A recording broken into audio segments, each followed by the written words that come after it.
नमस्कार शेतकरी मित्रांनो, आज 3 मे 2026 आहे. आले अद्रक बाजारामध्ये एक मोठी तेजी येताना दिसून येते. भरपूर शेतकऱ्यांनी सौदे दिले होते. आज जर कधी बघायला गेलं तर 45 रुपयापासून 47 रुपयापर्यंत सौदे होत आहे. काही ठिकाणी एक्स्ट्रा होत असेल, कारण की आमच्यापर्यंत सौदे पोहोचत नाही. त्यामुळे पण हे जे सौदे होते 47 पर्यंत, आज आमच्या शेतकऱ्याचा सौदा झालेला 47 रुपयानं.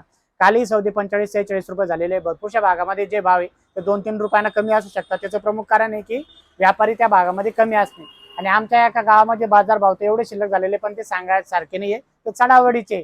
पण आजचे जे ऍक्च्युअल सौदे होत आहे ते 45 रुपयापासून 47 रुपये होत आहे. तुमच्या भागामध्ये काय भाव होत आहे ते नक्की कळवा.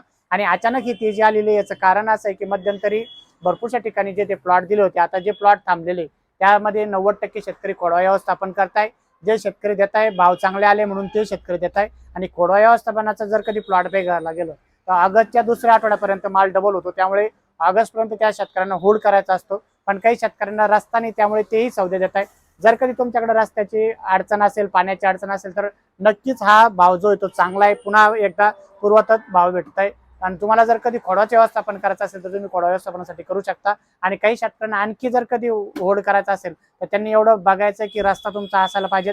कारण की इथून पुढे आता भरपूरसे शेतकरी ते नवीन पिकासाठी क्षेत्र तयार करतात. त्यामुळे रस्त्याची जर कधी अडचण आली तर तिथेही तुमचं मोठं नुकसान होऊ शकतं. त्यामुळे तुमचा निर्णय सर्वस्वी तुम्हाला घ्यायचा आहे. आणि आलं अद्रकीच्या बाजारभावाविषयी आम्ही अपडेट टाकतच राहणार आहोत.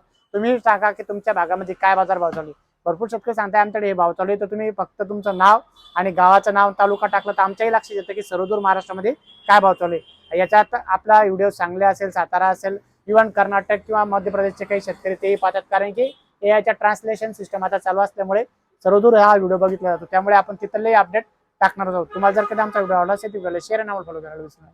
धन्यवाद.